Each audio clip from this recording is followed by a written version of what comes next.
ভিডিওটি দেখার আগে সবার কাছে ছোট্ট একটা রিকোয়েস্ট করতে চাই, প্লিজ প্লিজ প্লিজ যারা ভিডিওটি দেখবেন সবাই একটা করে সাবস্ক্রাইব করে দেবেন। আমি ঈশিতাকে ছাদ থেকে কোলে করে এনে বিছানায় শুয়ে দিলাম। তারপর আমি তার উপরে শুয়ে পড়লাম। তার নাকে, গলায়, কানে অল্প অল্প করে চুমু দিচ্ছি। সে আমার আদরের ছোঁয়া পেয়ে চোখ বন্ধ করে আছে, জোরে জোরে নিঃশ্বাস ফেলতে লাগলো। আমি যখন তার গোলাপি ঠোঁটজোড়া সাথে আমার ঠোঁটজোড়া মিলিয়ে ভালোবাসার পরশ দিচ্ছি, সে তার 2 হাত দিয়ে আমার মাথার চুল শক্ত করে খামচে ধরেছে।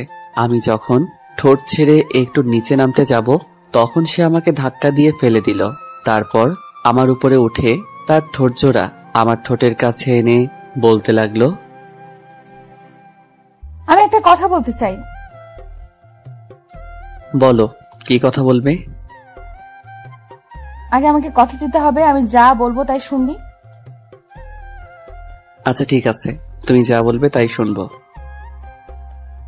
আমাদের দুজনের তো এখনো পড়ালেখা শেষ হয় নাই, আমার আরো 1 বছর লাগবে, আর তোরও 2.5 বছর। তাই আমরা পড়ালেখা শেষ না করার আগে অন্য কিছু চিন্তা করব না। অন্য কিছু মানে? যা, আমি মুখে বলতে পারবো না। মুখে না বললে কিভাবে বুঝবো? আমি বেবির কথা বলছি। এই কথা বলে লজ্জায় মুখ লাল করে ফেলেছে। তুমি কি পাগল হয়েছো? পড়ালেখার সাথে বেবি কি সম্পর্ক? আমি এখনই বেবি নিতে চাই। তুই কিন্তু আমাকে কথা দিয়েছিস আমি যা বলবো তা শুনবি। তাছাড়া আমরা যদি এরকম প্ল্যান করি তাহলে আমাদের আর পড়াশোনা হবে না, নিজের পায়ে দাঁড়াতে পারবো না। আর আমার খালুজান মানে তোর আব্বু একটা ব্যবসা সামলাচ্ছে, তোর পড়াশোনা শেষ না হলে তোর আব্বুর সাথে ব্যবসায় সাহায্য করতে পারবি না। তাই আমরা এখন এরকম প্ল্যান করা ঠিক হবে না। তাহলে আমরা বিয়ে করেছি কেন? পড়ালেখা শেষ করে বিয়ে করতাম। এত কিছু জানি না, আমি যা বলছি তাই হবে। তার মানে এই 2 বছর তোমাকে আমি নিজের করে পাবো না? না। কি বলছো? তুমি পাগল পেয়েছো? বিয়ের পরে বউকে নিজের করে পাবো না, আদর করতে পারবো না, এ কথা বললেই হলো? মানি না আমি। তুমি আমার বিয়ে করা বউ, আমি যা বলবো তা শুনতে হবে। কি বলছিস তুই? আমাকে কথা দিয়েছিস আমি যা বলবো তাই শুনবি। কিন্তু এতদিন তোমাকে কাছে না পেয়ে থাকতে পারবো? কে বললো আমাকে কাছে পাবি না? আমি তো সব সময় তোর সাথেই থাকবো। সাথে থাকলে কি হবে তোমাকে নিজের করে না পেলে? আরে পাগল, আমি তো সব সময় তোরই থাকবো, আর আমি তো আমাদের ভালোর জন্যই বলছি। আমার রাগ উঠে গেল। 2 বছর কিভাবে থাকবো? লাগবে না সব সময় তোমাকে আমার। আমি ধাক্কা দিয়ে উপর থেকে নামিয়ে বিছানার একপাশে শুয়ে পড়লাম। আমার বাবুটা দেখি খুব রাগ করেছে। দেখি বাবু, এদিকে আসো। এই কথা বলে আমাকে কাছে টেনে নিল। তারপর আমার 2 গালে কয়েকটা পাপ্পি দিয়ে আমাকে জড়িয়ে ধরলো। আমি তার জড়িয়ে ধরার কোনো রেসপন্স দিচ্ছি না। কি হলো? জড়িয়ে ধরো আমাকে। জড়িয়ে ধরে কি হবে? আমি বলছি জড়িয়ে ধর, না হলে কিন্তু আমি রুম থেকে চলে যাব। কি আর করা, বাধ্য হয়ে মেনে নিতে হলো। তা না হলে শাকচুন্নির রুম থেকে বাহির হয়ে যাব। আর বাসর রাতে বউ রুম থেকে বাহির হওয়া মানে একটা গন্ডগোল লাগা। আমি আর কিছু না বলে জড়িয়ে ধরলাম। সাথে সাথে আমার বুকে এসে শুয়ে পড়ল। আমি কপালে একটা চুমু দিয়ে তাকে শক্ত করে জড়িয়ে ধরলাম। সকালে কারোর চুলের পানি দিয়ে আমার ঘুম ভাঙলো। তাকিয়ে দেখি আমার শাকচুন্নি কিছুক্ষণ আগে মনে হয় শাওয়ার নিয়েছে। পরনে আকাশি কালার একটা শাড়ি, চুলগুলো থেকে টপ টপ করে পানি পড়ছে। সে পানি মনে হয় আমার মুখে দিয়েছিল। সে তার রেশমি কালো চুলগুলো ঘাড়ের এক সাইডে করে তোয়ালে দিয়ে চুলগুলো মুছছে। তার উন্মুক্ত পিঠে পানির ফোঁটা জমে আছে। কোমরের এক সাইডে শাড়িটা উপরে তোলা, নাভিটা স্পষ্ট দেখা যাচ্ছে। হাই আল্লাহ, এভাবে যদি আমার সামনে থাকে তাহলে 1 বছর কেন, একদিন নিজেকে কন্ট্রোল রাখা আমার পক্ষে অসম্ভব হবে। আমি আস্তে আস্তে উঠে পিছন থেকে তার কোমরে হাত দিয়ে জড়িয়ে ধরলাম। সে একটু কেঁপে উঠল। এই কি করছিস? আমি আর কোনো কথা না বলে তাকে কোমর ধরে টেনে এনে খাটে আমার কোলে বসিয়ে দিলাম। সে ছাড়ো বলে চিল্লাতে লাগলো। সে নিজেকে ছাড়িয়ে নেওয়ার চেষ্টা করছে না। দিব্যি আমার কোলে বসে আছে। আমি তার হাত থেকে তোয়ালেটা নিয়ে তার ভেজা চুলগুলো মুছতে লাগলাম। কি শুরু করে দিয়েছিস সকালবেলা? আমাকে নিচে যেতে হবে, সব মেহমানরা আছে, নাস্তা মাস্তা তৈরি করতে হবে না? চুপ, একদম চুপ। নতুন বউয়েরা প্রথম দিন কোনো কাজকর্ম করে না। কে বললো তোকে এ কথা? আর আমি নতুন বউ হয়েছি তো কি হয়েছে? এটা তো আমার খালামণির বাড়ি। চুপ করো, কোনো কাজকর্ম করতে হবে না, তুমি শুধু আমার কাজ করবা। আরে নতুন বউ সকালে নিচে না গেলে সবাই কি বলবে? কিচ্ছু বলবে না। আমি তার চুলগুলো মুছে তার গলায় কানে চুমু দিতে লাগলাম। সে শিহরিত হয়ে উঠল। কি করছিস? আমার কেমন জানি লাগছে। কেমন লাগছে বলো? না ছাড় বলছি আমাকে। জোরাজোরি শুরু করে দিল। ছাড়বো না, তার আগে পাপ্পি দাও। কেন? রাতে অনেকগুলো দিয়েছি, এখন আবার কেন? রাতে দিয়েছো তো কি হয়েছে? দিনে 20টা করে পাপ্পি দিতে হবে, তার একটা কম হলে আমারটা আমি আদায় করে নিব। যা, দিনে এতগুলো পাপ্পি দিতে পারবো না। দিতে পারবে না তো সমস্যা নাই, অন্য কারো কাছ থেকে নিয়ে নেব। কি? না কিছু না। অন্য কারো কাছ থেকে নিয়ে নিবেন মানে? বললাম তো কিছু না। এই কথা যদি দ্বিতীয়বার কোনো সময় মুখে শুনি তাহলে একটা বাড়ি দিয়ে মাথা ফাটিয়ে ফেলবো। হাই হাই, কি বলো? মাথা ফাটিয়ে ফেললে তো আমি মারা যাব, আর তুমি বিধবা হয়ে যাবে। বিধবা হলে হব, তারপরেও কোনো মেয়ের কথা যেন তোর মুখে না শুনি। আচ্ছা ঠিক আছে, শুনবা না, এখন পাপ্পি দাও। না দিব না। আচ্ছা ঠিক আছে, না দিলে যাওগা, লাগবে না তোমার পাপ্পি। রুচ্চা ছেলে, চোখ বন্ধ কর। চোখ বন্ধ করব কেন? চোখ বন্ধ না করলে দেব না বলে দিলাম। আমি চোখ বন্ধ করলাম, সাথে সাথে আমার দুগালে কয়েকটা পাপ্পি দিয়ে দৌড়ে চলে গেল। আমি ওয়াশরুম থেকে ফ্রেশ হয়ে নিচে গেলাম। সাথে সাথে নানা ভাই আমাকে একটা সোফায় বসিয়ে দিল। তারপর নানান কথা জিজ্ঞাসা করতে শুরু করলো। আমি নানা ভাইয়ের কথা শুনে হাসতে হাসতে শেষ। বউকে কতক্ষণ আদর করেছি, বউকে মন ভরে আদর করেছে কিনা, কিছুদিন পরে খুশির সংবাদ পাবে কিনা, আরো নানান কথা।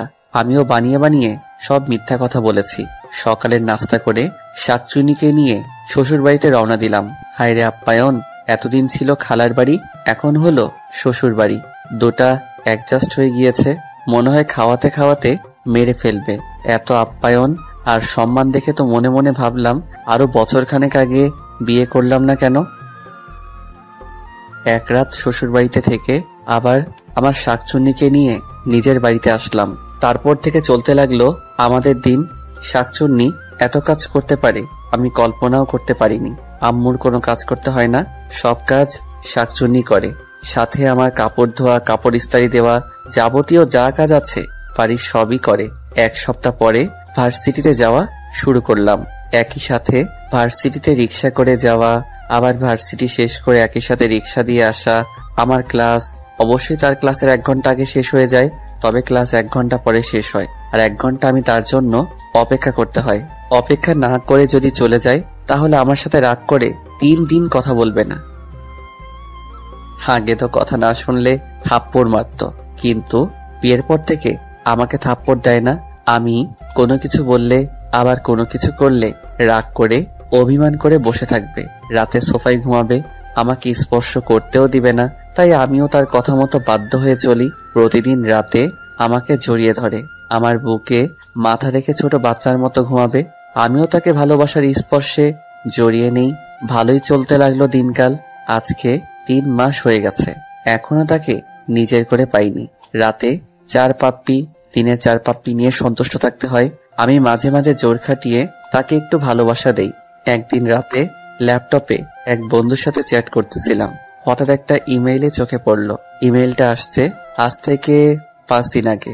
অনেকদিন ধরে অনলাইনে থাকি না, তাই ইমেইলটা চোখে পড়েনি। ইমেইলটা পড়ে যা বুঝলাম, লন্ডন একটা ইউনিভার্সিটিতে অ্যাপ্লাই করেছিলাম, তারা আমাকে সিলেক্ট করেছে। সবকিছু ঠিকঠাক থাকলে আগামী 27 তারিখে আমাকে লন্ডনে যেতে হবে এবং সব কাগজপত্র ফিল আপ করতে হবে। 1 তারিখ থেকে আমার ক্লাস শুরু হবে। তার মানে আর 15 দিন। এখন চিন্তায় পড়ে গেলাম, আব্বু আম্মু কি রাজি হবে? বিশেষ করে আমার শাকচুন্নিকে কি বলবো? আমি কি শাকচুন্নিকে ছাড়া থাকতে পারবো?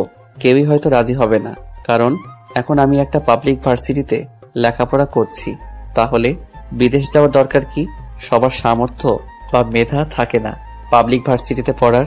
আমার সাথে আমার 3 বন্ধু পরীক্ষা দিয়েছিল, কিন্তু ওরা চান্স পায়নি, আমি পেয়ে গেলাম।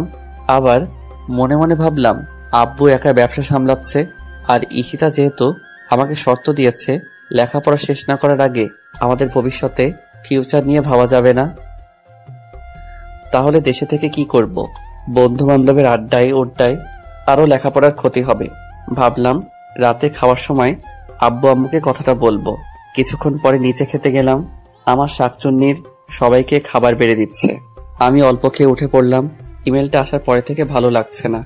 আব্বু আম্মু জিজ্ঞাসা করলো খাবার শেষ না করে উঠে পড়লাম কেন। আসলে আমার তো রকম খিদে নেই, তাই অল্প খাওয়ার পরে পেট ভরে গেছে। এই কথা বলে আমি রুমে চলে আসলাম। কিছুক্ষণ পরে আমার সিনিয়র শাকচুন্নি আসলো। কি হয়েছে, কোনো সমস্যা? খানা না খেয়ে রুমে চলে আসছো কেন?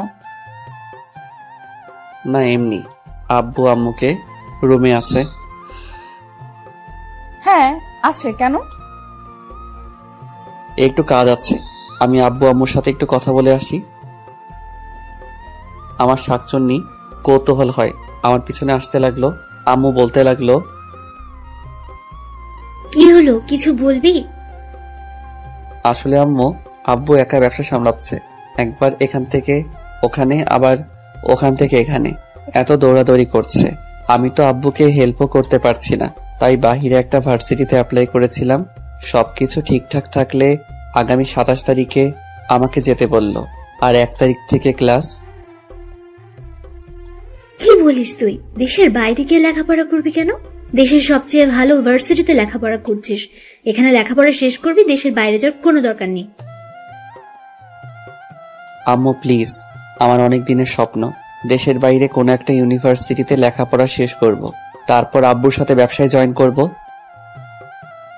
তুই কেন বুঝিস না বাবা? তুই আমাদের একমাত্র ছেলে, তুই এত দূরে থাকবি, তাহলে আমরা কিভাবে থাকবো? আর বিশেষ করে ঈশিতা মেয়েটা এক মুহূর্তও তোকে ছাড়া থাকতে পারবে না। ঈশিতার কথা চিন্তা করো না, ওকে আমি বুঝিয়ে বলবো। এখন তোমরা বলো কি করতে। আচ্ছা ঠিক আছে, ঈশিতাকে যদি তুই বোঝাতে পারিস তাহলে যাবি, সমস্যা নেই। আমি আম্মুর রুম থেকে বাহির হতে যাব, দেখি শাকচুনি দরজায় দাঁড়িয়ে আছে। আমাকে দেখে মুখটা কালো করে রুমের দিকে যেতে লাগলো। আমি রুমে ঢুকে দেখি মুখ ফুলিয়ে খাটের এক সাইডে বসে আছে। আমি আস্তে আস্তে তার কাছে গেলাম এবং তার হাত দুটো ধরে বলতে লাগলাম, কি হয়েছে? এভাবে মুখ কালো করে চলে আসলে কেন? তুই লেখাপড়া শেষ করতে বাইরে যেতে হবে কেন? যে ভার্সিটিতে এখন পড়তেছিস সেখানে তো লেখাপড়া শেষ করা যায়। তাছাড়া আমি তো না দেখে থাকতে পারবো না। আরে তুমি তো বলেছ লেখাপড়া শেষ না করার আগে আমাদের ফিউচার নিয়ে না ভাবতে, আগে নিজের পায়ে দাঁড়াতে। তাছাড়া দেশে বন্ধু বান্ধবের আড্ডা উড্ডায় পড়ালেখায় ভালোভাবে মনও বসাতে পারি না। আর তোমাকে কে বলল তুমি আমাকে দেখতে পারবে না? আমি তো প্রতিদিন তোমার সাথে কথা বলবো, ভিডিও কলে তোমাকে দেখবো। তারপরও আমি থাকতে পারবো না। দেখো, তুমি সব বুঝছো। যেহেতু আমরা এখন পড়ালেখা ছাড়া অন্য কোনো চিন্তা করছি না, তাহলে ভালোভাবে পড়ালেখাটাই শেষ করি। আর আমার অনেক দিনের স্বপ্ন বাহিরে কোনো ভার্সিটিতে পড়ালেখা শেষ করব। তুমি চাও না আমার স্বপ্ন পূরণ হোক? কিন্তু কিসের কিন্তু? ভয় করে। কিসের ভয়? তোকে নিয়ে ওই জায়গায় তো অনেক সুন্দর সুন্দর মেয়ে আছে, ওইখানে গিয়ে যদি আমাকে ভুলে যাস। পাগলি মেয়ে, তোমাকে আমি ভুলতে পারবো? তুমি যে আমার অন্তরের সাথে মিশে গেছো। নিজেকে নিজে ভুলতে পারি, কিন্তু তোমাকে ভুলতে পারবো না। বিশ্বাস রাখো শুধু আমার উপর, তোমার বিশ্বাসের আমি অমর্যাদা করব না। এখন অনেক রাত হয়েছে, চলো ঘুমাবে। আমার সিনিয়র বউ আর কোনো কথা না বলে চুপচাপ আমার বুকে মাথা দিয়ে আমাকে শক্ত করে জড়িয়ে ধরে ঘুমিয়ে পড়ল।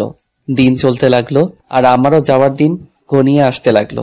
এর ভিতরে বউকে একদিনের জন্য নিজের করে আদর করতে পারিনি, আর মাত্র 2 দিন বাকি আছে। সব ঠিকঠাক হয়ে গিয়েছে। প্রতিদিনের মতো আজকে সকালে ঘুম থেকে উঠে নাস্তা করে বন্ধুর সাথে দেখা করতে গেলাম। রিয়া, শামীম, মিশাল, ফারিয়া এরা সবাই পার্কে বসে আছে। আমি একটা রিক্সা নিয়ে পার্কে গেলাম। পার্কের ভেতরে ঢুকতে যাব, দেখি একটা গাছের নিচে একটা ছেলে এবং একটা মেয়ে বসে আছে, আর মেয়েটা ছেলেটার কোলে বসে আছে। ছেলেটার মুখের দিকে মুখ দিয়ে আর ছেলেটা একটু পরপর মেয়েটাকে ঠোঁটে চুমু দিচ্ছে, আরো অশ্লীল কিছু কাজকর্ম করছে। এমন দৃশ্য দেখে আমার শরীর কেমন জানি একটা শিহরিত হয়ে উঠল। আমি রিয়া, স্বামী, বিশাল, ফারিয়া সবার সাথে পার্কে দেখা করলাম। ঘন্টাখানেক আড্ডা দিয়ে বাসার দিকে রওনা দিলাম। ওই ছেলে মেয়ের দৃশ্য এখনো চোখে ভাসছে। রুমের ভিতর প্রবেশ করে দেখি আমার সিনিয়র বউ বিছানা গোছাচ্ছে। আমি গিয়ে তাকে পেছন থেকে জড়িয়ে ধরলাম। সে একটু ভয় পেয়ে গেল। এই কি করছো? ছাড়ো বলছি, আমি কাজ করছি, দেখতে পাচ্ছ না? কোনো কাজ করতে হবে না, আর আজ তোমাকে ছাড়ার জন্য ধরিনি। এ কথা বলে তাকেও দেওয়ালের সাথে চেপে ধরলাম। সে যাওয়ার জন্য ছুটোছুটি শুরু করলো। আমি দুহাত দু সাইডে দিয়ে তাকে আটকে ধরলাম। তারপরও যাওয়ার জন্য জোর জবরদস্তি শুরু করলো। দিলাম এক ধমক। কি হয়েছে তোমার? এরকম ছোটাছুটি করছো কেন? আমার ধমক শুনে একটু চুপ মেরে গেল। আমি আস্তে আস্তে তার ঠোঁটের দিকে আমার ঠোঁট নিতে লাগলাম। সে চোখ বন্ধ করে ফেলেছে। তার নিঃশ্বাস আর আমার নিঃশ্বাস খুব কাছাকাছি। তার ঠোঁট জোড়াগুলো আরেকটা সুখের ছোঁয়া পেতে কাঁপতে লাগলো। সে চোখ বন্ধ করে তার গোলাপি ঠোঁট জোড়া ফেভিকলের আঠার মতো একসাথে লাগিয়ে আছে, অল্প অল্প কাঁপছে। আমি আস্তে আস্তে তার ঠোঁটের কাছে আমার ঠোঁট জোড়া নিয়ে আবার ফিরিয়ে আনলাম। আমার ঠোঁটের স্পর্শ বিলম্ব হতে দেখে তার চোখ আর ঠোঁট জোড়া খুলে আমার দিকে তাকালো। আমি সাথে সাথে তার খোলা ঠোঁটে আমার ঠোঁট ডুবিয়ে দিলাম। সে তার হাত দিয়ে আমার চুল খামচে ধরেছে। আমি তাকে পাগলের মতো কিস এবং আদর করতে লাগলাম। আদর করার এক পর্যায়ে তার বুক থেকে আঁচলটা আমি ফেলে দিলাম। সে সাথে সাথে বলতে লাগলো, কি করছিস? আজ তোমাকে আমি আমার নিজের করে পেতে চাই। তুই কি পাগল হয়েছিস? তুই আমাকে কথা দিয়েছিস কিন্তু। হ্যাঁ, কথা দিয়েছি, কিন্তু আমি আজকে রাখতে পারবো না। আমার আর যাওয়ার 2 দিন বাকি আছে। এই 2 দিন আমি তোমাকে আমার করে পেতে চাই। এ কথা বলে তাকে আমি জোর করে আদর করতে লাগলাম। সে আমাকে জোরে একটা ধাক্কা মারলো। আমি তার ধাক্কা সামলাতে না পেরে ওয়ার্ড্রপের সাথে বাড়ি খেলাম। সাথে সাথে কপালে ব্যথা অনুভব করলাম। কপালে হাত দিয়ে দেখি রক্ত অল্প একটু কেটে গেছে। আমার সিনিয়র বউ আমার কপালে রক্ত দেখে দৌড়ে আমার কাছে আসলো এবং আমার মাথা ধরে বলতে লাগলো, হায় আল্লাহ, এ আমি কি করলাম? সরি, আমি ইচ্ছে করে তোমাকে ধাক্কা মারিনি, প্লিজ, আমার ভুল হয়ে গেছে। সে দৌড়ে ডেটল এবং ব্যান্ডেজ নিয়ে আসলো। আমার মাথা ব্যান্ডেজ দিয়ে বাঁধতে যাবে, আমি এক ঝটকা দিয়ে তার হাত সরিয়ে ফেললাম এবং মাথায় হাত দিয়ে রাগ করে রুম থেকে বের হয়ে গেলাম। সে পিছন থেকে কান্না করতে লাগলো আর বলতে লাগলো, কোথায় যাচ্ছিস? আমার ভুল হয়ে গেছে। আমি তার কোনো কথা শুনলাম না। বাইরে বের হয়ে একটা ফার্মেসিতে গিয়ে মাথাটা ব্যান্ডেজ করে নিলাম। তারপর 2 জন বন্ধুকে ফোন করে এনে দোকানে বসে আড্ডা শুরু করলাম। দুপুরে লাঞ্চ টাইম পেরিয়ে গেছে, আমি এখন অব্দি বাসায় যাই নাই। বন্ধুরা কিছুক্ষণ আড্ডা দিয়ে চলে গেল। আমি দোকানে বসে আছি। বিকাল 4টা বাজে। হঠাৎ করে মোবাইলটা পকেট থেকে বের করলাম। সাথে সাথে স্ক্রিনের দিকে তাকিয়ে দেখি, হায় হায় সর্বনাশ, 102টা ফোন, 5টা আম্মুর আর বাকিগুলো ঈশিতার। 2 মিনিট পরে আবার ফোনটা বাজতে লাগলো। আম্মু ফোন দিয়েছে। আমি ফোনটা রিসিভ করলাম। হ্যালো। কোথায় তুই? তাড়াতাড়ি বাসায় আয়। কেন, কি হয়েছে? তুই সারাদিন বাসার বাইরে, আর ওইদিকে এসে কখন থেকে রুমের দরজা বন্ধ করে কান্না করছে। আমি অনেকবার গিয়ে ডেকেছি খাবারের জন্য, কিন্তু দরজাও খুললো না। তুই তাড়াতাড়ি বাসায় আয়। আমি ফোনটা কেটে দিয়ে বাসার দিকে যেতে লাগলাম। বাসায় আমার রুমে কি স্পষ্ট শুনতে পাচ্ছি কান্নার আওয়াজ। আমি দরজা একটা ধাক্কা দিয়ে ডাক দিলাম, কিন্তু কান্না করে যাচ্ছে। দরজা খোলার নাম কোনো খবর নাই। আমি আরো কই একটা ধাক্কা দিলাম এবং ডাক দিলাম, কিন্তু দরজা খুলছে না। এবার আমি একটু রেগে বললাম, ঠিক আছে, যত বড় কান্না করতে থাকো, দরজা খোলার দরকার নাই, আমি আবার বাহিরে চলে যাই। সাথে সাথে দরজা খুলে দিল এবং আমাকে জড়িয়ে ধরে কান্না করতে লাগলো। আমার অনেক খারাপ লাগছে, এভাবে কখনো কান্না করতে দেখি নাই। আমার এরকম করা ঠিক হয়নি। আমি তাকে জড়িয়ে ধরে বললাম, আরে কি হয়েছে, এভাবে কান্না করছো কেন? আসলে আমি সরি, ওই সময় আমার মাথা ঠিক ছিল না।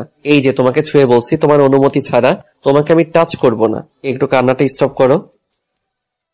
সে এক নাগাড়ে কেঁদেই যাচ্ছে আর ভাঙা ভাঙা গলায় বলতে লাগলো, আমি সরি, আমি ইচ্ছে করে এমনটা করিনি, আমি বুঝতে পারিনি এভাবে লেগে যাবে, প্লিজ আমাকে ক্ষমা করে দে। আরে কি বলছো তুমি? আমার তেমন কিছু হয়নি। আর তুমি কান্না করতে করতে চোখগুলো লাল করে ফেলেছো। এই সামান্য বিষয় নিয়ে এভাবে কান্না করতে হয়? তুই আমার ফোন ধরিসনি কেন? আমার ফোন ভাইব্রেশন লাগানো ছিল, তাই ধরতে পারিনি। তুমি খেয়েছো? তোকে ছাড়া খেয়েছি কখনো? তুমি না খেয়ে এভাবে কান্না করছো, কেমনটা লাগে বলো তো? চলো খাবে। একথা বলে আমি তাকে কোলে তুলে নিলাম। সে তার হাত দিয়ে আমার গলা জড়িয়ে ধরলো আর বলতে লাগলো, কি করছিস? খালামণি দেখবে তো। আম্মু দেখলে দেখুক, আমার বউকে আমি কোলে নিব। আর কি? আমি ঈশিতাকে কোলে নিয়ে সিঁড়ি দিয়ে নিচতলায় নামছি। এমন সময় আম্মু হুট করে কোথায় থেকে যেন এসে পড়ল। আমার সিনিয়র বউ আম্মুকে দেখে আমার কোল থেকে নামার জন্য ছটফট করতে শুরু করলো। আমি একটু রাগী লুক নিয়ে তার চোখের দিকে তাকালাম। সে সাথে সাথে চুপটি মেরে গেল। আম্মু বলতে লাগলো, কি হয়েছে ঈশিতার? এতক্ষণ রুমে বসে কান্না করছিল, এখন তুই কোলে নিয়ে নিচে নামছিস, কোনো সমস্যা হয়েছে নাকি? আমার সিনিয়র বউ আম্মুর কথা শুনে লজ্জায় মুখ লাল করে আমার বুকের দিকে মুখ ঘুরালো। আমি থমথমে গলায় বললাম, আসলে ঈশিতার অনেকক্ষণ ধরে নাকি কি জন্য পায়ে ব্যথা করছিল, তাইলে নিচে নেমে খাবার খেতে পারেনি। আমার কথা শুনে আম্মু বলতে লাগলো, বোকামি, এমন বোকামি তো দেখি নাই। পায়ে ব্যথা করলে আমাকে বলবি না? না খেয়ে দরজা বন্ধ করে কান্না করলে পায়ের ব্যথা যাবে? যা, ওকে নিয়ে উপরে যা, তারপর পায়ে ব্যথার মলম লাগিয়ে দে। আমি তোদের দুজনের জন্য খাবার নিয়ে আসছি। আমি আমার সিনিয়র বউকে কোলে করে রুমে নিয়ে আসলাম। সে সাথে সাথে আমার কোল থেকে নেমে পড়ল। তারপর বলতে লাগলো, আমি বলছি না খালামণি দেখে ফেলবে? আরে আম্মু দেখেছে তো কি হয়েছে? যা, খালামণির সামনে বুঝি আমার লজ্জা করে না? খালামণি এখন কি ভাববে? আরে আমার লজ্জাপতি সিনিয়র বউ, আম্মু কিছু ভাববে না। ছেলে তার ছেলের বউকে করে নিয়েছে, তাতে কি ভাবার আছে? একটা বাড়ি দিয়ে মাথা ফাটিয়ে ফেলবো। ও মা, আমি আবার কি করলাম? মাথা ফাটাবে কেন? সিনিয়র বউ বলিস কেন? তুই বউ বলতে পারিস না? আচ্ছা ঠিক আছে, সিনিয়র বউ বলবো না, সিনিয়র শাকচুনি বলবো। কি বললি? না কিছু না। কিছু না মানে? তুই সিনিয়র শাকচুন্নি বললি কেন? সরি, মুখ ফসকে বের হয়ে গিয়েছে। মুখ ফসকে বের হয়নি, তুই ইচ্ছাকৃত ভাবে বলেছিস। আজকে খাইছি তোরে আমি। আরে কি করছো? ছাড়ো আমাকে। তোমার না পায়ে ব্যথা? কিসের ব্যথা? ও মা, আম্মুকে না বললাম তোমার পায়ে ব্যথা? এখন আম্মু যদি এসে দেখে তুমি ব্যথা নিয়ে তার ছেলের গলা চেপে ধরে আছো, তাহলে আম্মুও বুঝে ফেলবে যে তোমার পায়ে খুব ব্যথা নেই। তোমাকে আমি এমনি এমনি কোলে নিয়েছিলাম। ও হ্যাঁ, তাই তো। এখন চুপচাপ সোফায় বসে পড়ো, আমি তোমার পায়ে মলম লাগিয়ে দেই। মলম লাগাবি কেন? আমার পায়ে তো ব্যথা নাই। আরে আম্মু না বললো তোমার পায়ে মলম লাগিয়ে দেওয়ার জন্য? আচ্ছা ঠিক আছে। আমি আমার সিনিয়র বউয়ের পায়ে মলম লাগিয়ে দিচ্ছি। এমন সময় আম্মু খাবার নিয়ে রুমে আসলো। দুজনে হাত মুখ ধুয়ে এসে খাবার খেতে বসলাম। কিন্তু আমার শাকচুনি নাকি খেতে পারবে না। আমি তো জানি শাকচুনি কি জন্য বলল খেতে পারবে না। আমি নিজের হাতে শাকচুন্নিকে খাইয়ে দিলাম। শাকচুন্নির ছোট বাচ্চার মতো ভাত চিবানো দেখলে আর যে কি ভালো লাগে তা বলে বোঝাতে পারবো না। খাওয়া দাওয়া শেষ করে ছাদে দুজনে কিছুক্ষণ আড্ডা দিলাম। আমার যাওয়ার আর 2 দিন বাকি আছে, কিছু শপিং করতে হবে, তাই বিকেলে বাসা থেকে বের হলাম শপিং করার জন্য। কিন্তু শাকচুনি আমার সাথে শপিং এ যাবে না। শপিং করতে নাকি ওর ভালো লাগে না। শপিং করে রাতে বাড়ি ফিরলাম। রাতের খাবার খেয়ে খুব ক্লান্ত লাগছে। রুমে গিয়ে বিছানায় গাটা এলিয়ে দিলাম। কিছুক্ষণ পরে আমার শাকচুন্নি রুমে আসলো। এসে দেখে আমি বিছানায় শুয়ে আছি, তাই জিজ্ঞেস করলো, তোমার কি শরীর খারাপ? আমি মাথা ঝাঁকিয়ে দিয়ে না বললাম। আমার মাথা ঝাঁকিয়ে দেখে রেগে বলল, মুখে কি কোনো কিছু ঢুকছে নাকি ইঁদুর বিড়াল টিড়াল? মুখে কথা বোঝা যায় না। আমি তার কথার কোনো উত্তরই দিলাম না। বালিশের নিচ থেকে মোবাইলটা বের করে টিপতে লাগলাম। সে রাগ করে আমার পাশে শুয়ে পড়লো। আমি মোবাইল টিপছি আর চোখে তার দিকে তাকাচ্ছি।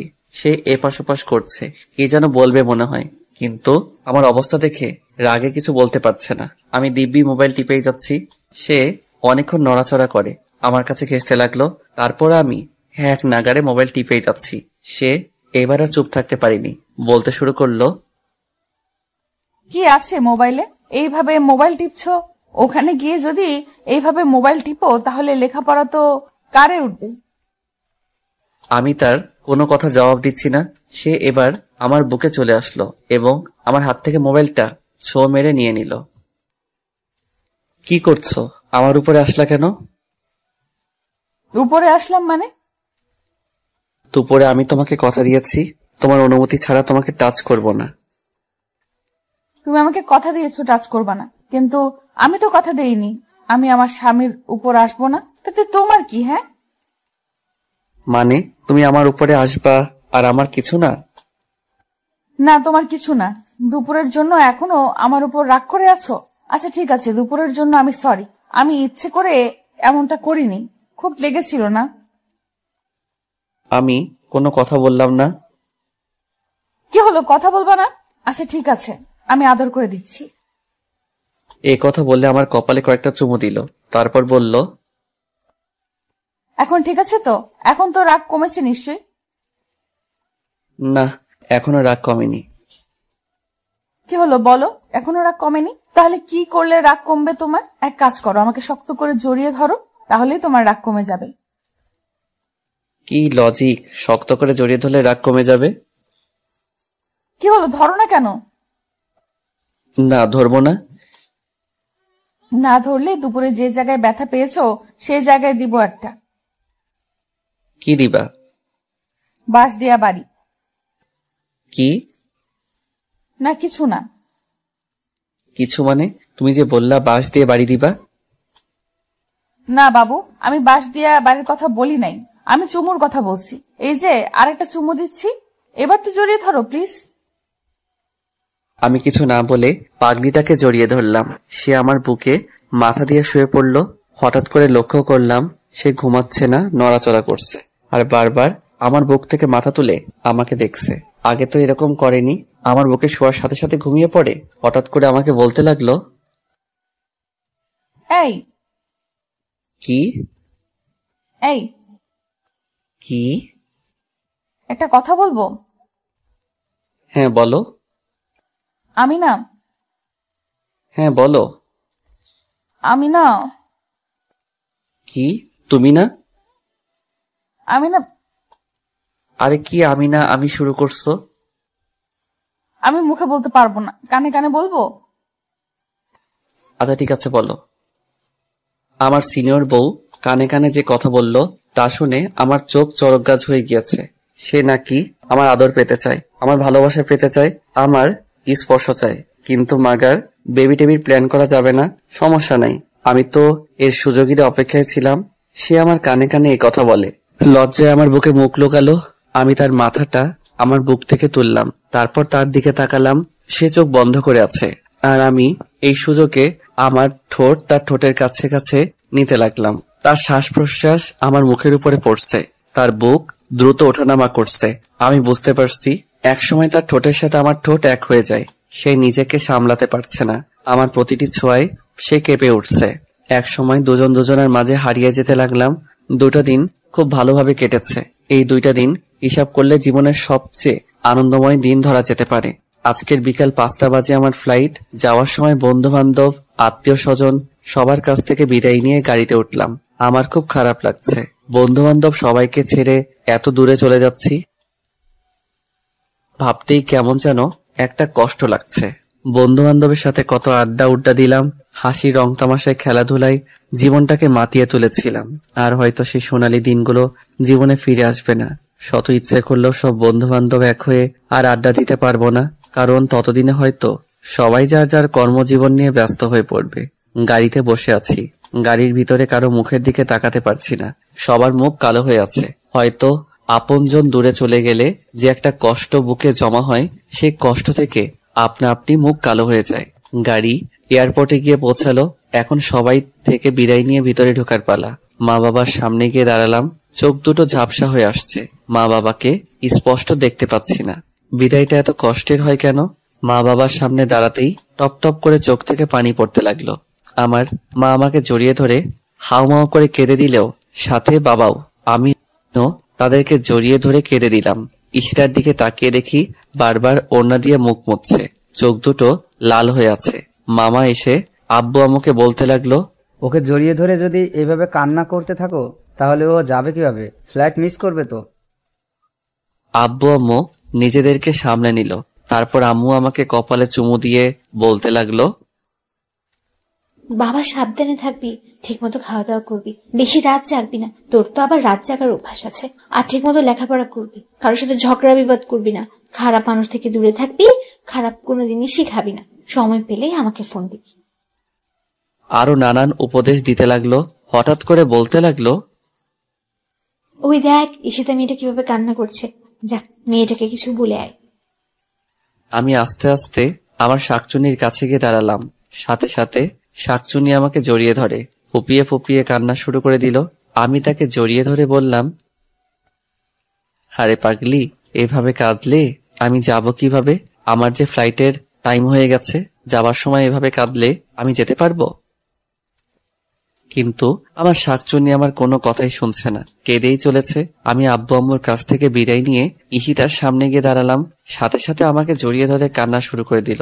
আমি তাকে কি বলে সান্ত্বনা দিব ভাষা খুঁজে পাচ্ছি না। কিছুক্ষণ পরে আমি তার মাথাটা আমার বুক থেকে তুলে তার চোখে পানি মুছে দিয়ে বললাম, যেভাবে কান্না করছো মনে হচ্ছে আমি তোমাকে ছেড়ে আজীবনের জন্য চলে যাচ্ছি।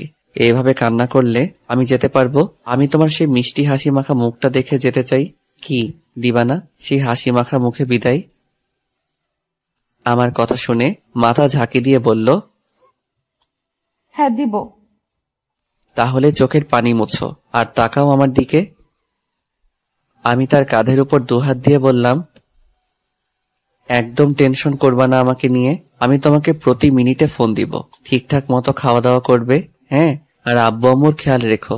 বাসা থেকে ভার্সিটি ছাড়া বাহিরে যাওয়ার দরকার নাই। এখন তুমি কোনো মেয়ে না, কারো স্ত্রী, কারো বাড়ির বউ। সাবধানে চলাফেরা করবা। যদি পারো যে বোরকাটা পরে আমার সাথে বাজারে গিয়েছিলা সেই বোরকাটা পরে বাহিরে বের হবা। কেউ যেন আমার রেখে যাওয়া আমানতের দিকে নজর দিতে না পারে। কি হলো, কথা বলো না কেন? তুমি যেভাবে বলবা আমি সেভাবেই চলবো। কেউ তোমার আমানতের দিকে নজর দিতে পারবে না। আমি আমার সিনিয়র বউয়ের কপালে একটা চুমু দিয়ে বললাম, তাহলে এখন একটু হাসো, আমার যাওয়ার সময় হয়ে গিয়েছে। ঈশিতা একটা মুচকি হাসি দিল, কিন্তু সেই হাসিতে কোনো প্রাণ নেই। আসলে প্রিয় এবং কাছের মানুষ যদি দূরে কোথাও চলে যায়, সেই কাছের মানুষকে বিদায় দেওয়াটা যে কতটা কষ্টের মুহূর্ত শুধু তারাই অনুভব করতে পারবে, যারা কাছের এবং প্রিয় মানুষকে দূরে কোথাও যাওয়ার সময় বিদায় দিয়েছে। আমি বললাম, তাহলে আসি। এ কথা বলার সাথে সাথে ঈশিতা আমার বুকে ঝাঁপিয়ে পড়ল আর বলতে লাগলো, আমি তোমাকে ছাড়া থাকতে পারবো না। পাগলিবে, আমি তো আজীবনের জন্য চলে যাচ্ছি না, মাত্র তো কয়েকটা বছর, তারপর তো আবার তোমার কাছে ফিরে আসবো। এইভাবে কান্না করলে আমি তো যেতে পারবো না। প্রিয় মানুষগুলোকে হাসি মুখে বিদায় দিতে হয়। ঈশিতা একটু স্বাভাবিক হয়, নাক টানতে টানতে বলতে লাগলো, যেভাবে যাচ্ছ সেভাবে ফিরে আসবা। হ্যাঁ আসবো। আর ওই জায়গায় কিন্তু অনেক সুন্দর সুন্দর মেয়েরা আছে, দেখতে সেম বান্দরের মতো। ওদের সুন্দরের লোভে পড়বা না। আর লাল চামড়ার মেয়েদের থেকে 100 হাত দূরে থাকবা। কি হলো, আমি কি বলছি বুঝতে পারছো নি? হ্যাঁ বোঝাতে পারছি। আর ঠিকঠাক মতো খাওয়া দাওয়া করবা, শরীরের যত্ন নিবা। ওই জায়গায় একদম অগোছালো ছেলেদের মতো থাকবে না। বাইরে ঘোরাঘুরির দরকার নাই। Varsity to hostel, hostel to varsity, এর ভেতরে কোনো জায়গায় যাবা না। মন দিয়ে পড়বা। মোবাইলে খারাপ কোনো ভিডিও দেখতে পারবা না বলে দিলাম। প্রতিদিন আমার সাথে মোবাইলে কথা বলতে হবে, তা না হলে কিন্তু আমি না খেয়ে থাকবো। আর ওই জায়গায় যদি উল্টাপাল্টা কিছু করো তাহলে কিন্তু আমাকে হারাবা। তোমাকে হারাবো মানে? আমি স্টেট মারা। কথাটা শেষ করতে দেই নাই, তার আগে তার মুখে হাত দিয়ে চেপে ধরলাম। চুপ, একদম এ কথা বলো না, তুমি যেভাবে বলবা সেইভাবেই ওই জায়গায় চলবো। তুমি একদম আমাকে নিয়ে টেনশন করবা না, আমি তোমারই আছি, তোমারই থাকবো, বুঝতে পেরেছো? ঈশিতা মাথা ঝাঁকি দিয়ে বলল, হ্যাঁ। এখন তাহলে আমি যাই। আচ্ছা ঠিক আছে, যাই বলি না, বলো আসি। আচ্ছা আসি তাহলে। সবার কাছ থেকে বিদায় নিয়ে এয়ারপোর্টের ভিতরে ঢুকবো। এয়ারপোর্টের টার্মিনালের বাহিরে শেষ কদমটা রাখার আগে পিছনে একবার ঘুরে দাঁড়ালাম। দেখি আব্বু আম্মু নির্বাক হয়ে দাঁড়িয়ে। আম্মু চোখের জল মোছার ব্যর্থ চেষ্টা করতেছে, কিন্তু পারছে না। কোনো বাবা মা প্রিয় সন্তানকে দূরে কোথাও পাঠানোর সময় স্বাভাবিক থাকতে পারে না। ঈশিতার দিকে একবার তাকালাম, চাতক পাখি নয়নজোড়ার মতো তীক্ষ্ণ দৃষ্টি নিয়ে আমার যাবার পথের দিকে তাকিয়ে আছে। আমি খেয়াল করে দেখলাম আমার চোখ দুটি ঝাপসা হয়ে আসছে, চোখের কোণে কয়েক ফোঁটা নোনা জল এসে জড়ো হয়েছে। আর পিছনে না তাকিয়ে সোজা ভিতরে চলে গেলাম। বিমান লন্ডনের উদ্দেশ্যে উড়াল দেওয়ার কিছু মুহূর্ত আগে বড় একটা নিঃশ্বাস নিয়ে আমার সোনার দেশের মাটির ঘ্রাণ নিলাম। আব্বু আম্মুর আর ঈশিতার বলা কথাগুলো মনের গোপন সিন্দুক কোটায় জমা করে রাখলাম, যেন সেখান থেকে বের করে তা অক্ষরে অক্ষরে পালন করতে পারি।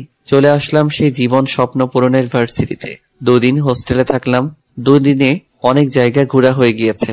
ঈশিতা ঠিকই বলছে, এখানের মেয়েরা অনেক সুন্দর, কিন্তু আমাদের দেশের মেয়েদের চেয়ে না।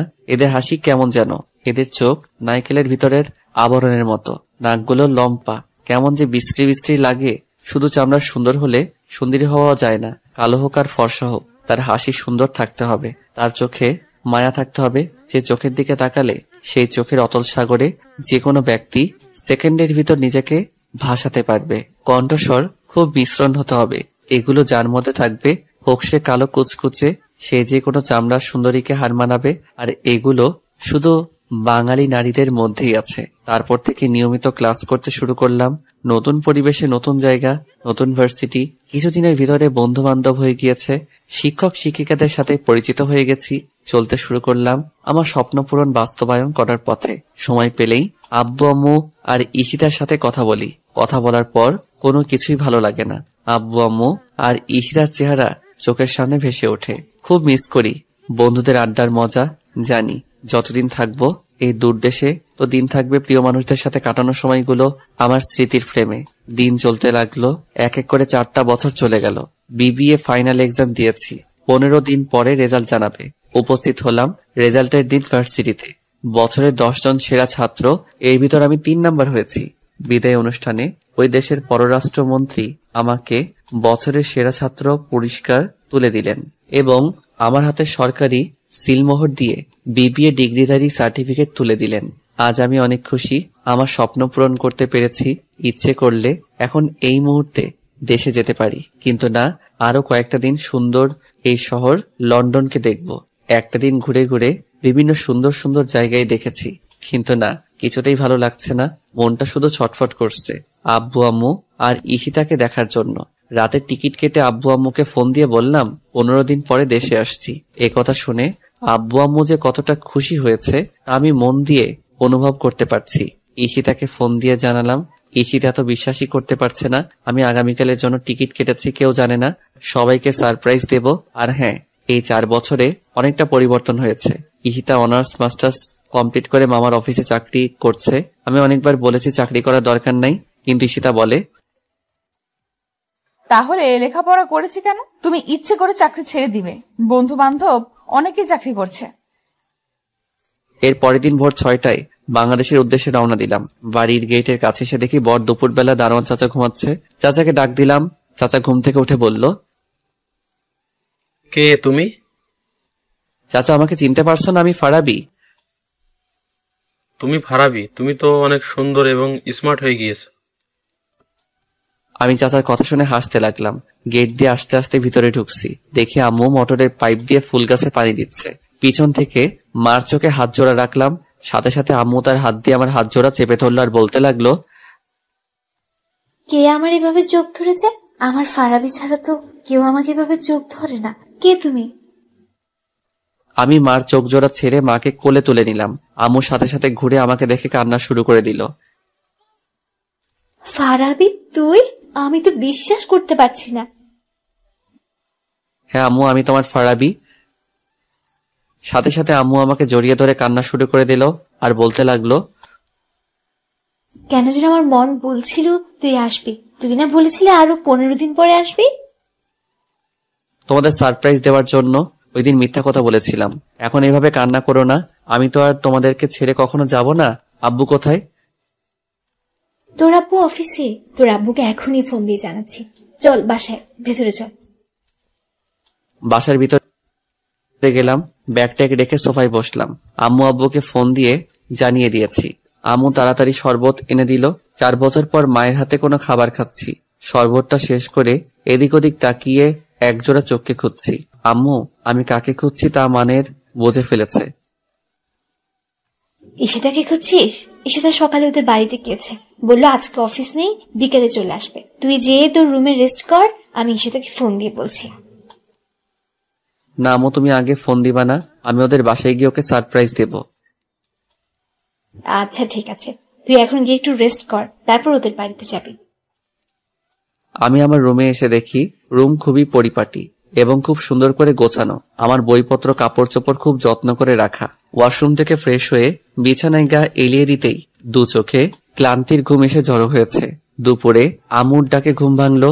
ঘুম থেকে উঠে ফ্রেশ হয়ে নিচে নেমে দেখি আব্বু দাঁড়িয়ে আছে। আমি আব্বুকে সালাম করলাম। আব্বু আমাকে জড়িয়ে ধরলো।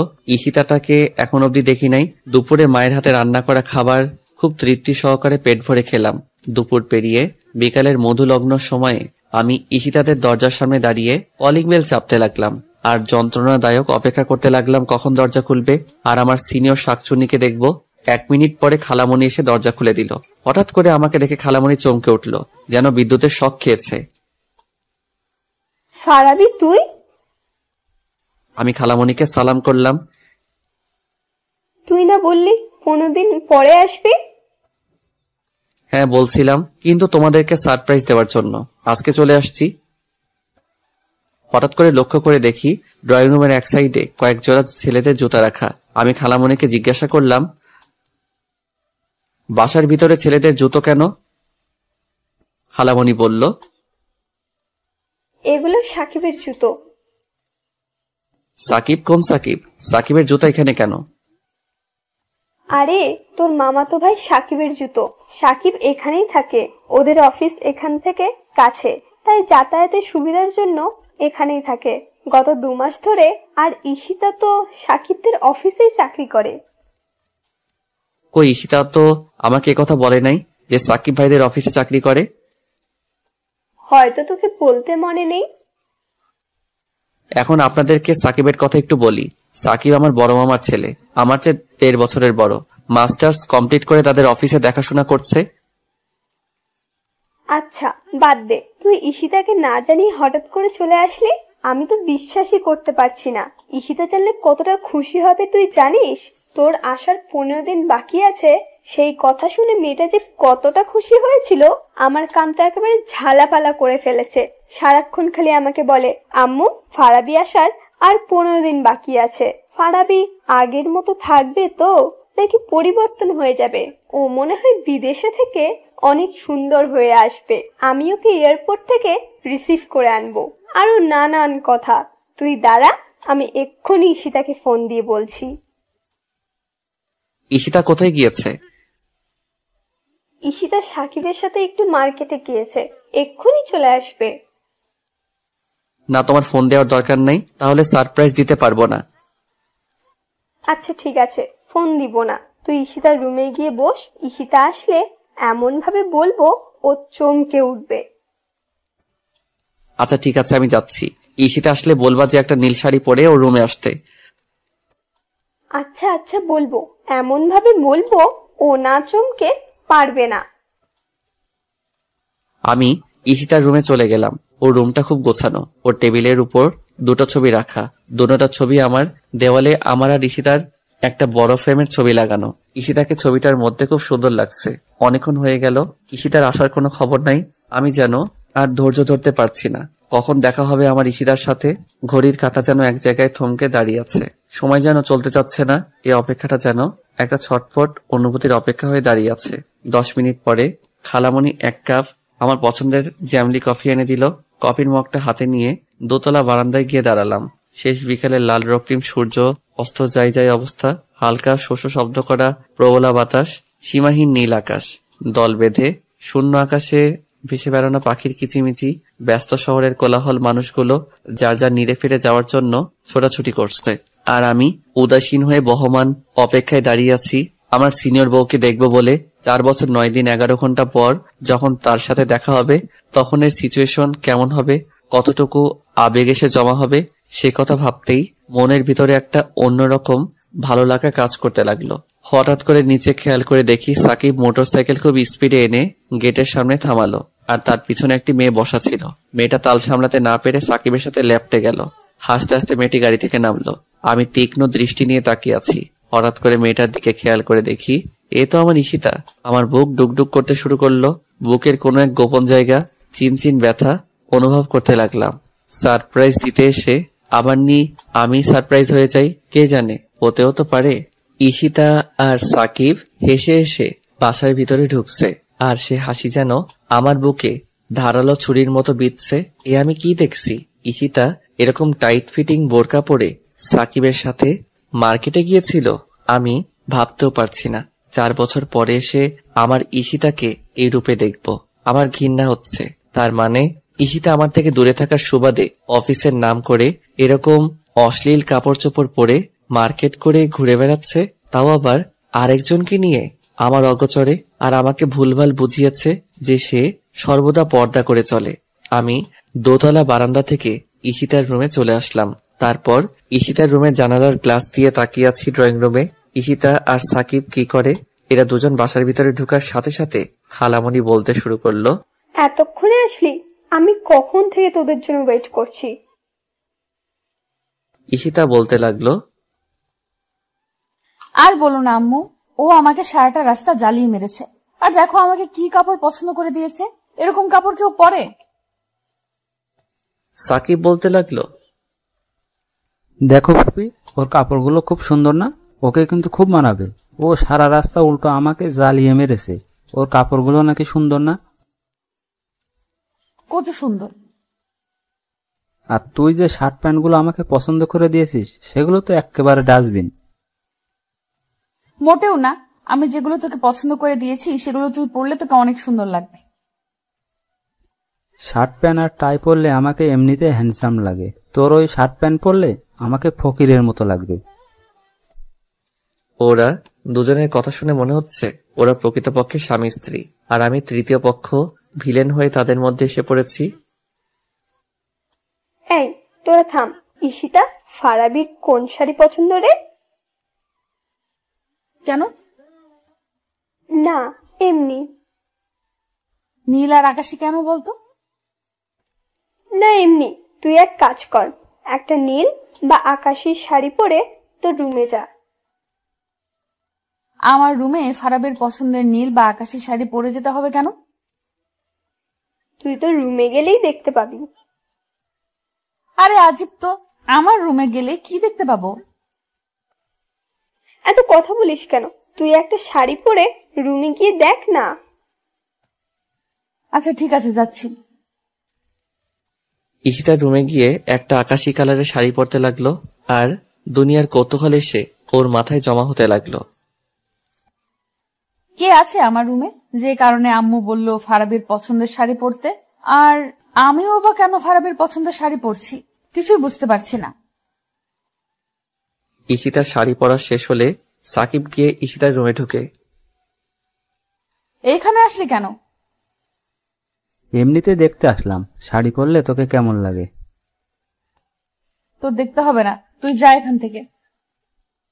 বাহ, তোকে তো আকাশি কালার শাড়িতে খুব সুন্দর লাগছে। দেখতে হবে না কার পছন্দের? এই শাড়িটা ফারাবির পছন্দের। ও নিজে আমাকে কিনে দিয়েছিল। ও বলেছিল এই শাড়িতে নাকি আমাকে খুব মানাবে আর অনেক সুন্দর লাগবে, তাই এই শাড়িটা তুলে রেখেছিলাম। ফারাবি যেদিন আসবে ওই দিন ওর সামনে এই শাড়িটা পরে দাঁড়াবো, ওকে চমকিয়ে দেবো আর বলবো, দেখো তোমার দেওয়া শাড়িটা আজও আমি যত্ন করে তুলে রেখেছি, তোমার সামনে পরবো বলে, তোমার মুখ থেকে একবার আমার প্রশংসা শুনবো বলে।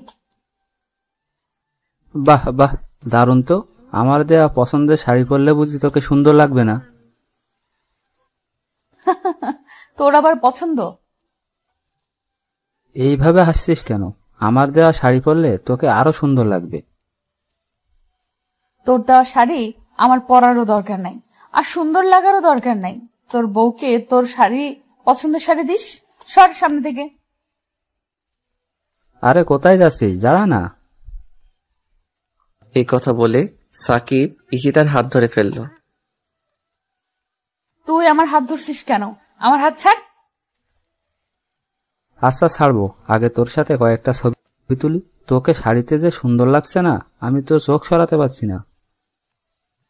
চোখ নিচে নামিয়ে রাখ, আমার দিকে ভুলেও তাকাবি না। আমি আরেকজনের রেখে যাওয়ার সম্পদ, সে সম্পদের দিকে কেউ কুনজরে তাকাবে তা আমি হতে দিব না।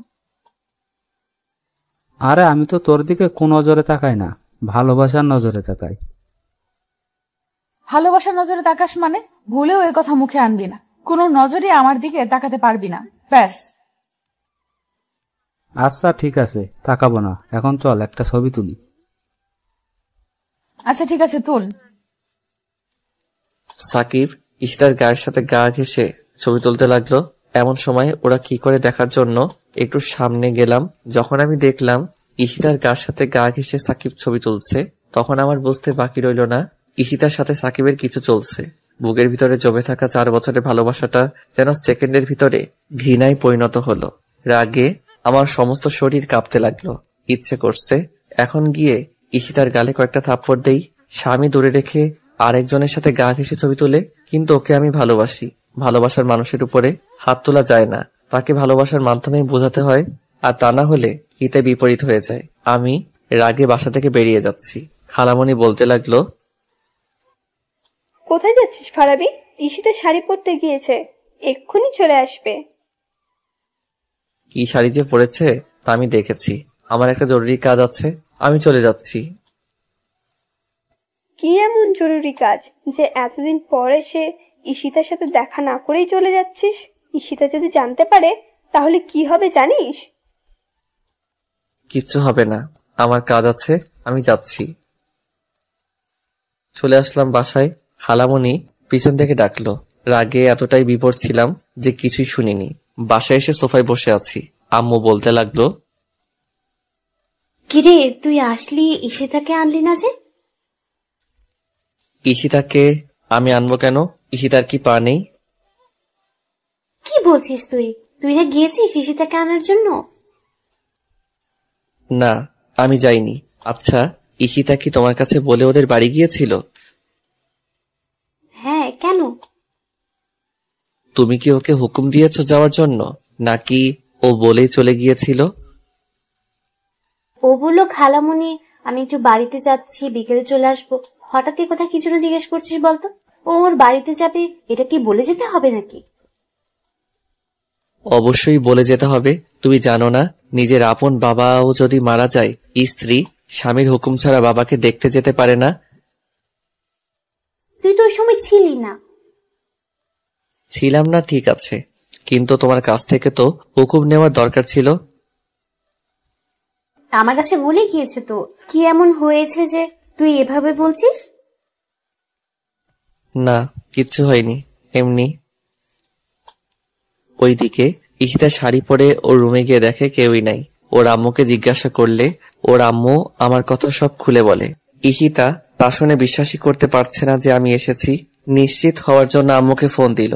আমি সোফায় বসে বারবিকিউ চানাচুর আর অমৃত মটর ভাজা খাচ্ছি। এমন সময় দরজায় কলিং বেলটা বাজতে লাগলো। আমি সোফা থেকে উঠে দরজাটা খুললাম। একজন বোরকা পরিহিত মহিলা দাঁড়িয়ে আছে, তার পিছনে একটা স্কুটি রাখা। আমি মহিলাটিকে লক্ষ্য করে বললাম, কাকে চাই? মহিলাটি কিছুক্ষণ আমার দিকে তাকিয়ে হঠাৎ আমাকে শক্ত করে জড়িয়ে ধরল। আমি হতভম্ব হয়ে বলতে লাগলাম, আরে আন্টি, কি করছেন? ছাড়েন আমাকে, আমার শ্বাস নিতে কষ্ট হচ্ছে তো। কি শুরু করে দিয়েছেন? ছাড়ুন বলছি। কিন্তু আন্টি আমাকে আরো শক্ত করে জড়িয়ে ধরেছে। না, আর পারছি না, এবার বুঝি দমটা আটকে যাবে। অনেক কষ্ট করে বললাম, আরে আন্টি, আমার দম আটকে যাচ্ছে, ছাড়ুন আমাকে। সাথে সাথে আমাকে ছেড়ে দিয়ে মুখের পর্দাটা তুলল আর বলতে লাগলো, শয়তান, আমি আন্টি না, আমি তোমার ঈশিতা। এই কথা বলে আবারও জড়িয়ে ধরলো। এবার কিছু একটা স্বস্তি পাচ্ছি। 4 বছরে জমিয়ে রাখা ভালোবাসার অনুভূতিটা আবেগ হয়ে একসাথে বেরিয়ে আসতে যাচ্ছে। কিছুক্ষণ জড়িয়ে ধরে রাখার পরে বলতে লাগলো, দেখি তোমাকে, আমি তো বিশ্বাসই করতে পারছি না তুমি আমার সামনে দাঁড়িয়ে আছো। আমি যা ভেবেছি তাই, তুমি আগের চেয়ে খুব সুন্দর হয়ে গেছো, কিন্তু চেহারাটা সে পিচ্চি পিচ্চি রয়ে গেছে। কি হলো, কথা বলো না কেন? কি বলবো? কি বলবো মানে? তুমি বলেছিলে 15 দিন পরে আসবে, কিন্তু হঠাৎ করে চলে আসছো। তাহলে আমাকে মিথ্যে বলেছিলে কেন? আর তুমি এসে আমাদের বাসায় গিয়ে আমাকে না দেখে চলে আসলে। আমি কি কষ্ট করে শাড়িটা পরেছিলাম? আমি কি আর জানতাম তুমি আসছো? কি হলো, চুপ করে আসো কেন? কথা বলো। নাকি চেহারার সাথে মন দিল সব পাল্টে ফেলেছো? আমি ঠিকঠাক দাঁড়িয়ে রইলাম, কোনো কথা বলছি না। আসলে 4 বছরে ভালোবাসার জন্য ব্যাকুল হওয়া মনটা কিছু মুহূর্ত আগে ঈশিতার কাজকর্মের দৃশ্যগুলো দেখে ভালোবাসার জন্য ব্যাকুল হওয়া মনটাই হঠাৎ করে কালো ছোট্ট একটা দুঃখ এসে ভিড় করেছে। আম্মু হঠাৎ করে ঈশিতার কণ্ঠ শুনে বলতে লাগলো, ঈশিতা, তুই কখন আসলি? ঈশিতা আম্মুর কথা জবাব দিচ্ছিল। তাদের মাঝখানে আমি আম্মুকে লক্ষ্য করে বললাম, আমার মাথা প্রচন্ড ব্যথা করতেছে, আমাকে 1 কাপ কফি বানিয়ে দাও। আমি আমার রুমে সোফায় বসে মোবাইল টিপতে লাগলাম। ঈশিতা আম্মুর হাত থেকে কফির কাপটা নিয়ে আমার সামনে গিয়ে দাঁড়ালো। তারপর আমার হাতে কাপটা দিয়ে আমার গা ঘেঁষে বসলো। আমি মোবাইলটা পকেটে রেখে কফির মগে চুমুক দিচ্ছি। ঈশিতা 4 বছর পর আমার এত কাছে আসার পরেও আমার ভাবমূর্তির অনুভূতির ফিলিংস না পেয়ে বলতে লাগলো, কি হলো, তুমি আমার সাথে কথা বলছো না কেন? তুমি কি কোনো কিছুর জন্য আমার প্রতি অসন্তুষ্ট? আমি ঈশিতার কথা শুনে একবার ঈশিতার দিকে ঘুরে তাকালাম। কি হলো, এইভাবে তাকালে কেন? কথা বলো। তুমি কি বোবা হয়ে গেছো? তুমি আমার সাথে কথা বলছো না, মনে হচ্ছে আমার গলায় বিশাল বড় একটা কাঁটা আটকে আছে। আমার ভালো লাগছে না। কথা বলো না, চুপ করে থাকো। মাথা কি বেশি ব্যথা করছে? তাহলে কফি খাওয়ার দরকার নেই, আমি কমপ্লেক্স নিয়ে আসছি। কমপ্লেক্স খেয়ে ওষুধ খেয়ে একটু রেস্ট করো, দেখবে মাথা ব্যথা চলে যাবে। ঈশিতা কমপ্লেক্স, দুধ, চিনি আর ট্যাবলেট নিয়ে আসলো আর বলতে লাগলো, এগুলো খেয়ে ওষুধ খেয়ে একটু রেস্ট করো। আমি ঈশিতার হাত থেকে ট্যাবলেটটা নিয়ে খেয়ে ফেললাম। ঈশিতা বলতে লাগলো, খালি পেটে ট্যাবলেট খেয়েছো, শরীর তো অনেক খারাপ করবেই। আমি কোনো কথা বললাম না, সোজা বিছানায় শুয়ে পড়লাম। ঈশিতা হয়তো এটা বুঝছে যে আমার মাথা ব্যথা করছে, তাই ওর সাথে কথা বলছি না। আসল কারণ তো ও আর জানে না। ঈশিতা আস্তে আস্তে আমার মাথার পাশে গিয়ে বসলো। তারপর ওর নরম হাতটা আমার কপালে রাখলো। 4 বছর পর ভালোবাসার মানুষের হাতের স্পর্শ পেয়ে অনুভূতিহীন ভালোবাসাটা যেন জাগা দিয়ে উঠল। পরক্ষণে 2 চোখে ঈশিতা সাকিবের সাথে মোটরসাইকেলে লেফটে যাওয়ার দৃশ্যটা ভেসে উঠল। আমার একটা হাত দিয়ে ঈশিতার হাতটা সরালাম এবং বললাম, ধরবা না আমাকে, আমার কেমন যেন লাগে। কি বলো তুমি? তোমার মাথা ব্যথা করছে? আমি তোমায় হাত বুলিয়ে দিচ্ছি, তোমারও আরাম লাগার কথা। তোমাকে আমি বলেছি হাত বুলিয়ে দিতে? এরকম করছো কেন তুমি আমার সাথে? সত্যি তোমার কিছু হয়েছে? 4 বছর পর আমি তোমার এত কাছে, কিন্তু তোমার কোনো অনুভূতি নাই। শুনো, তোমার কথার উত্তর আমি দিতে পারবো না। আমার মাথা ব্যথা করছে, যাও এখান থেকে। না, আমি যাব না। সত্যি করে বলো তোমার কি হয়েছে? আমার কিচ্ছু হয়নি, এখান থেকে যেতে বলেছি তোমাকে। না, আমি যাব না। যাবে না তো? না। এবার আমার সত্যি সত্যি রাগ উঠে গেল। আমি বিছানা থেকে উঠে ঈশিতার দিকে অগ্নি দৃষ্টি নিয়ে তাকালাম। ঈশিতা একটু ভয় পেয়ে গেল এবং বলতে লাগলো, আমার দিকে এইভাবে চোখ লাল করে তাকালে কেন? চোখ নামাও বলছি। এবার আমি জোরে ধমক দিয়ে বললাম, তোমাকে আমি এখান থেকে যেতে বলেছি। ঈশিতা আমার ধমক শুনে কেঁপে উঠল। এরকম ধমক হয়তো আমার কাছ থেকে আশা করেনি। ঈশিতা চুপ করে বাহিরে চলে যাচ্ছে। আমি স্পষ্ট দেখতে পেলাম হাতের উল্টো পিঠ দিয়ে চোখের জল মুছছিল। আমি বিছানায় শুয়ে পড়লাম। ওইদিকে ঈশিতা আম্মুর সামনে গিয়ে দাঁড়ালো। আম্মু ঈশিতাকে দেখে বলতে লাগলো, কি হলো, কাঁদছিস কেন? তোমার ছেলে আর স্বাভাবিক নাই। এই 4 বছরে অনেকটা পাল্টে গেছে। আমি আসার পর থেকে আমার সাথে একটা কথাও বলেনি। ওর মাথা ব্যথা করছে, আমি হাত দিয়ে ওর মাথা টিপে দিচ্ছি। আমাকে বলে কি ওকে না ধরার জন্য। আমাকে চোখ লাল করে ধমক দিয়েছে। তোমার ছেলে সব সময় আমাকে ভয় পেত, আর এখন তোমার ছেলের চোখের দিকে তাকাতে ভয়ে কেঁপে উঠলাম। আমি ওর এরকম অগ্নি দৃষ্টি চোখ কখনো দেখিনি।